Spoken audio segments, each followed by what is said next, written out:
Listen closely. The world is loud, yet most people feel weaker each day. This is not by accident. Today, I will speak about a phase of life that arrives quietly, often unnoticed, yet carries immense power. In Shaolin teaching, silence is never empty. Silence sharpens awareness. It strips away distraction. When noise loses its grip, something deeper awakens. Reaction slows. Attention turns inward. This shift marks the beginning of true mastery. Many believe strength announces itself through force or dominance. Ancient Shaolin training reveals the opposite.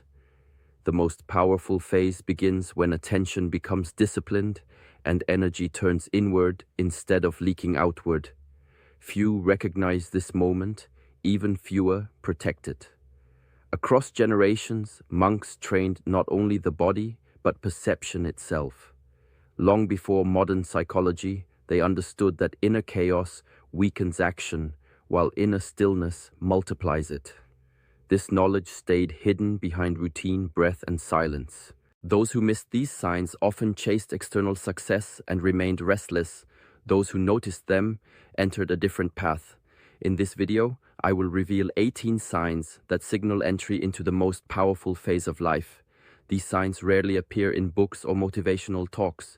They emerge through discipline, restraint, and mindful awareness. Some may feel uncomfortable, others may feel familiar. Each one reflects a deeper stage of inner alignment. Stay until the end. The final signs reveal a transformation that changes not only personal strength, but the way one moves through the world. Welcome to Heng Yi Chronicles. This channel exists for those seeking mastery through stillness, clarity, and ancient wisdom. Subscribe and walk this path with awareness. There comes a moment when attention stops spilling everywhere and begins to return home. I am Shi Heng Yi. In Shaolin training, this moment is subtle, yet decisive. In the early days, the mind reaches for every sound, every opinion, every demand placed upon it. Energy flows outward without awareness, like water leaking from an unguarded vessel. Over time, through discipline, one begins to notice the cost. Fatigue without effort, noise without meaning. This is when restraint is born, not from fear or pride, but from understanding. You no longer give attention to everything because you finally see its value. Attention is life force. Where it goes, energy follows. When it is scattered, strength weakens. When it is gathered, power forms. This is not selfishness. A Shaolin monk does not ignore the world out of indifference. He learns to engage with precision. In the monastery, we were taught that even kindness must be directed, or it becomes exhaustion. Even openness needs structure, or it dissolves into confusion. By choosing where attention rests, the mind becomes clear and the body responds with steadiness. Intentional focus sharpens movement, breath, and decision. The world does not become smaller, it becomes quieter. In that quiet, intention rises naturally. Actions gain weight. Words carry less noise and more truth. Others may mistake this restraint for distance, yet it is closeness to what matters. Energy preserved is energy available when it counts. This is how inner power grows, not through force, but through conservation. Like a flame protected from the wind, it burns steadily, bright enough to guide without burning itself out. There is a quiet turning point when emotions are no longer treated as commands, but as signals. They still arise, just as waves rise on the surface of water, yet they no longer decide the direction of movement. In ancient training, this distinction was essential. To feel was human. To be ruled by feeling was weakness. The practitioner learned to stand between impulse and action, not by suppressing emotion, but by observing it fully. Anger could be felt without striking. Fear could be acknowledged without retreat. Joy could be welcomed without attachment. This was not emotional coldness. It was clarity. Shaolin mastery placed great emphasis on response over reaction. Reaction is immediate and blind. It belongs to habit and conditioning. Response is deliberate. It comes from awareness. Through disciplined practice, the mind learns to pause, breath deepens, the body settles. In that brief pause, choice appears. This space may last only a moment, yet it holds immense power. Within it, one decides whether to act from instinct or from principle. Ancient teachers often spoke of this pause as the true battlefield. Not the external conflict, but the inner one. The struggle was not against emotion, but against unconsciousness. When awareness is present, emotions lose their ability to hijack behavior. They inform, but they do not command. This allowed warriors to remain calm under pressure, monks to remain steady in chaos, and practitioners to remain aligned even when provoked. Over time, this space grows wider. Life no longer feels like a series of reactions. Challenges still arrive, sometimes unexpectedly, but they are met with steadiness. The body remains grounded, the mind remains clear, action becomes intentional rather than impulsive. This is inner strength in its quiet form, not the absence of emotion, but mastery over movement, a power that cannot be seen, yet is felt in every choice made with awareness. There is a shift that occurs when hardship is no longer treated as an enemy. It is no longer something to escape, numb, or complain about. Instead, it becomes something to study. In ancient traditions, difficulty was never seen as a mistake in the path. It was the path. When resistance appeared in the body or the mind, it was approached with curiosity rather than judgment. Tension in the muscles, restlessness in the breath, doubt in the thoughts, each became a signal pointing toward untapped strength. Physical discomfort was used as a mirror. Holding a posture while the legs trembled revealed more than endurance. It revealed habits of avoidance, impatience, and fear. Mental resistance worked the same way. Boredom during repetition, frustration during slow progress, or the urge to quit were not obstacles to training, they were the training. Ancient practitioners understood that comfort preserves the current self, while discomfort reshapes it. Remaining present when the mind demanded relief was a form of discipline that refined awareness. Observation replaced struggle. Pain was felt but not dramatized. Fatigue was acknowledged but not exaggerated. By staying with the sensation instead of fighting it, the body learned efficiency and the mind learned restraint. This approach prevented both recklessness and weakness. Hardship was respected, not glorified. It was approached with patience, breath, and attention. Over time, something subtle changed. The fear of discomfort dissolved. What once felt threatening became familiar. This did not make life easier, but it made the practitioner steadier. Challenges outside of training lost their power to intimidate. The same calm observation applied to conflict, uncertainty, and loss. Growth revealed itself not as a sudden breakthrough, but as a gradual expansion of capacity. Comfort remained where it belonged, as a place to rest, not a place to live. Beyond it, discipline carved strength, and awareness learned to stand firm wherever the ground felt unsteady. There comes a stage where praise sounds softer and criticism fades quicker, not because the world has changed, but because the center has moved inward. Approval no longer lifts you higher, and disapproval no longer pulls you down. In ancient paths of training, this shift was considered essential. A mind that depends on external voices is easily disturbed. One compliment can inflate it. One harsh word can fracture it. Through discipline and reflection, the practitioner learns to listen less to the noise outside and more to the quiet standards within. Effort, sincerity, and consistency replace applause as measures of progress. Shaolin teachings emphasize walking one's own path without comparison. Comparison fragments attention.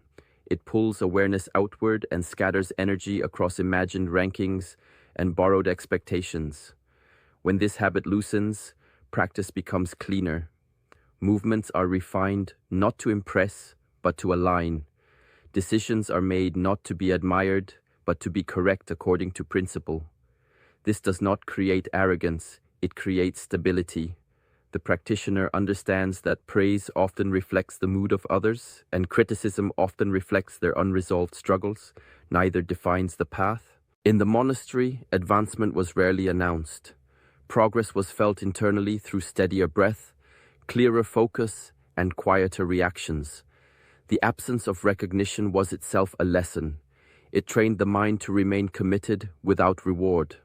Over time, this independence becomes liberating. You act with integrity even when unseen. You remain disciplined even when misunderstood. Standards become personal and precise, shaped by values rather than opinions. This inner alignment changes how life is experienced. Success no longer depends on being noticed. Failure no longer feels like rejection. Each step is measured against intention and effort alone. Walking this way requires courage because the path offers no mirrors, yet it offers something deeper, a sense of direction that does not waver because it was never borrowed. At first, routine feels heavy, like a weight placed on the day.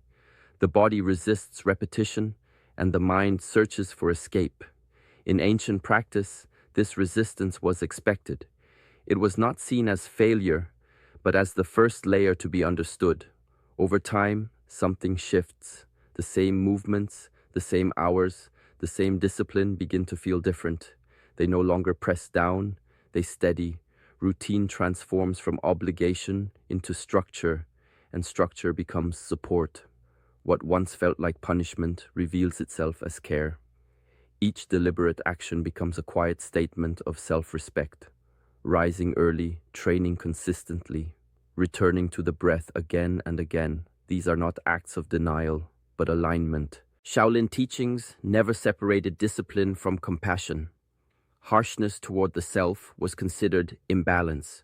True discipline emerged only when the mind understood the purpose of training and the body trusted it. When intention and action move together, effort softens. The body stops resisting what the mind has already accepted. Practice becomes smoother, not because it is easier, but because it is honest. There is no need to force what has been chosen consciously. In this alignment, routine becomes grounding. It anchors awareness in the present moment and removes the constant negotiation with distraction. Ancient masters often reminded students that freedom is not found in endless choice, but in meaningful repetition. When the day has rhythm, energy no longer scatters. The nervous system calms, the breath deepens. Each routine creates a familiar path the mind can walk without confusion. This consistency builds trust within oneself. You begin to rely on your own structure, not external pressure. Discipline then is no longer rigid. It is living. It adapts, but does not break. It guides without controlling. In this state, routine becomes a form of respect for time, for effort, and for the body that carries the practice forward. Awareness begins to settle into the body long before it fully settles into the mind.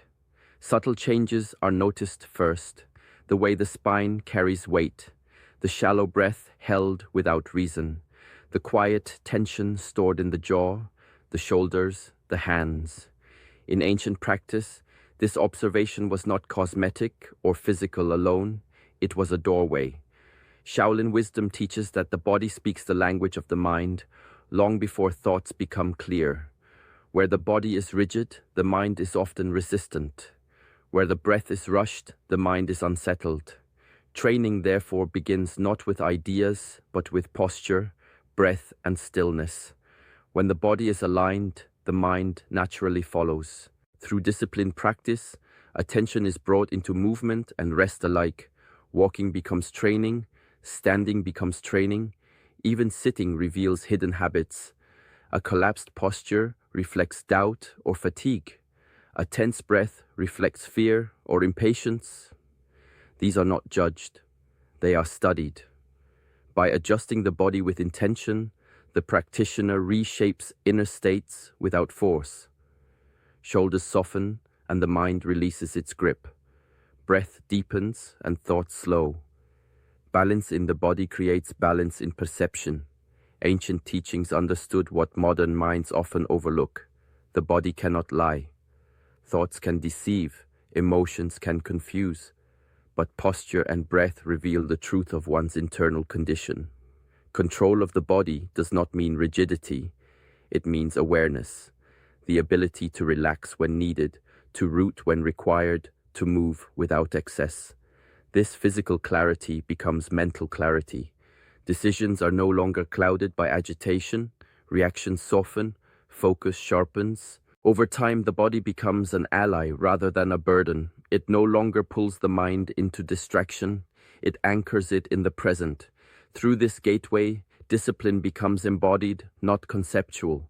The mind stops chasing control and begins to experience it directly, one breath, one posture, one moment at a time.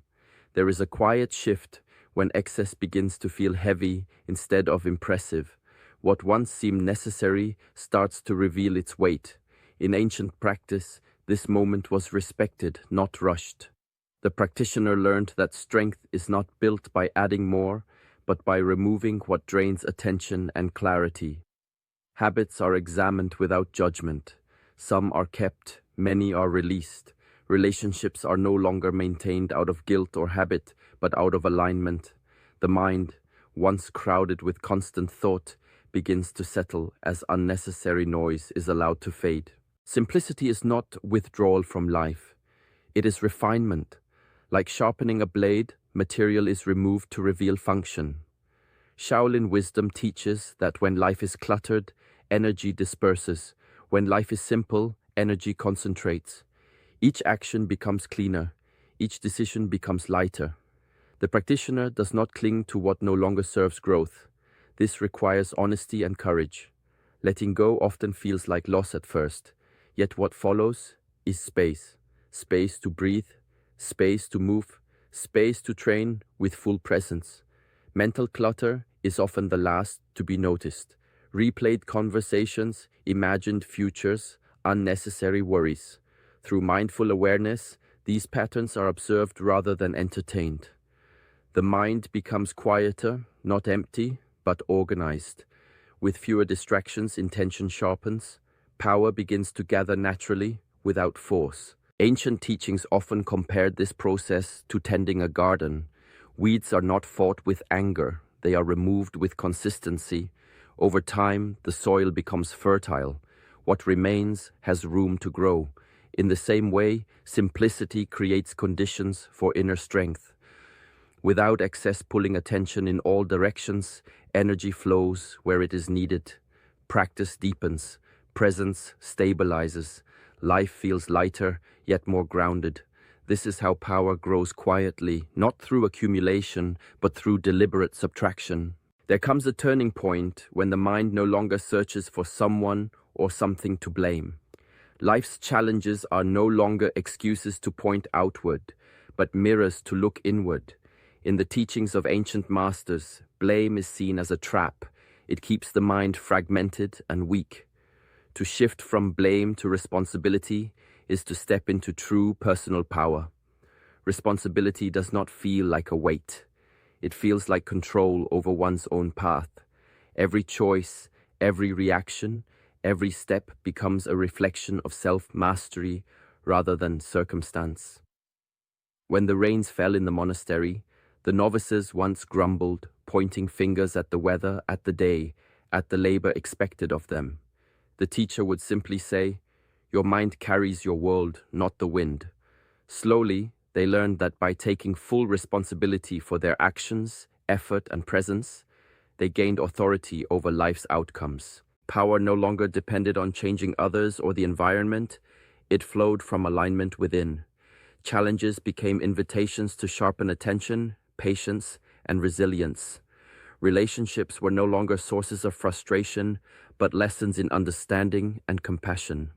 Situations that once caused panic or anger became opportunities to act consciously, to respond with clarity. This principle extends to every facet of life. Success and failure, praise and criticism, ease and struggle, they are all reflections of the choices made in awareness. By embracing responsibility, the mind stops wandering into excuses and begins to dwell in action. This shift is subtle, often invisible, yet profoundly transformative. It is here, in the quiet acceptance of personal responsibility, that mastery begins. Strength is no longer borrowed from circumstance, It is cultivated from within, steady, enduring, and unwavering. There is a subtle wisdom in learning to move without hurry, to act without forcing the outcome. In the monastery, young students often grew restless, eager to see results from their training. The masters would watch quietly, letting time teach what words could not. Shaolin philosophy holds that mastery is a garden, not a race. Seeds must be sown, tended, and watered patiently. To rush is to disturb the natural unfolding, to grasp at what is not yet ready. Over time, the mind begins to shift. Impatience softens into trust, not blind trust, but the trust earned through consistent practice and careful attention. Every repetition, every moment of discipline becomes evidence that growth is happening, even when it is not yet visible. The body remembers before the mind notices, and through this quiet accumulation, skill and understanding deepen. Life outside the monastery mirrors this principle.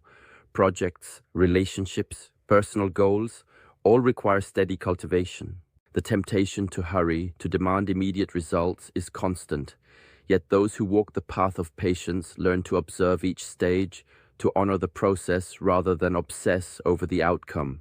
This does not mean passivity. Action is constant, deliberate, and precise. It is the quality of practice, not the speed, that produces power. Trust grows not in words, but in experience. Each day of mindful effort becomes a layer of foundation, strong enough to support what is yet to come. In letting go of urgency, the practitioner discovers a quiet rhythm, a flow that carries both effort and ease. Mastery becomes inevitable, not because it is forced, but because the process itself, tended with attention and respect, shapes the mind, the body, and the life. There is a quiet presence that cannot be manufactured, a calm that radiates without effort. In the early days of training, one notices that words carry little weight if the mind is unsettled. The monks taught that influence is not the loudness of speech or the force of command, but the steadiness of being. When the mind is grounded, when the breath is steady and the body relaxed yet alert, a subtle energy forms, one that others sense immediately.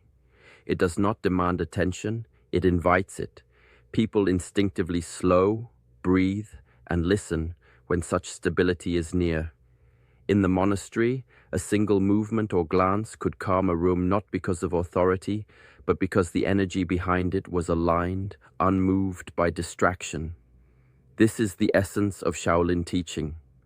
Control over self precedes any ability to affect the world.